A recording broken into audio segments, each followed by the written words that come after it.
दक्षिण आफ्रिकेत जोहान्सबर्ग इथे G20 शिखर परिषदेत पंतप्रधान नरेंद्र मोदी यांनी सर्वसमावेशक विकासासाठी निकषांमध्ये बदल करण्याची गरज केली व्यक्त। दक्षिण आफ्रिकेच्या विकासासह जागतिक आरोग्य यंत्रणा आणि अंमली पदार्थ तस्करी विरोधात G20 देशांच्या संयुक्त आघाडीचा प्रस्ताव पंतप्रधानांनी पहिल्या सत्रात केला सादर। G20 शिखर परिषदेच्या घोषणापत्राला बहुमताने मंजुरी। दहशतवाद विरोधी लढा, तंत्रज्ञान सहकार्य, महिला सक्षमीकरण अशा भारताच्या प्रस्तावांचं घोषणापत्रात प्रतिबिंब।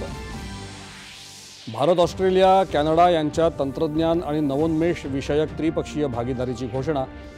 AIच्या संयुक्त वापराला दिलं जाणार प्रोत्साहन।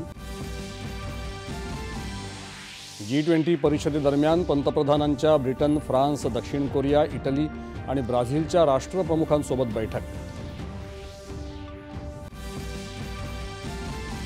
भारताच्या शांततेला असलेला दहशतवादाचा धोका संपलेला नाही, त्यामुळे सर्वांनी सजग राहण्याची गरज मुख्यमंत्री देवेंद्र फडणवीस यांनी केली व्यक्त।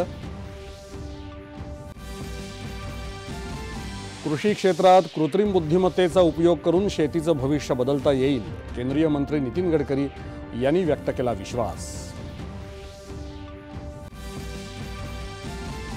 भारतीय मनोरंजन विश्वाच्या आंतरराष्ट्रीय चित्रपट निर्मिती संस्थांसोबत सहकार्यासाठी इफ्फीमध्ये 3 सामंजस्य करारांवर स्वाक्षऱ्या।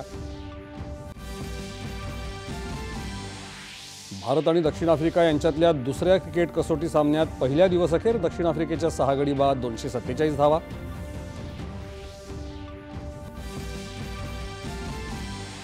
आणि ऑस्ट्रेलियन खुल्या बॅडमिंटन स्पर्धेत भारताच्या लक्ष्य सेनची पुरुष एकेरीच्या अंतिम फेरीत धडक।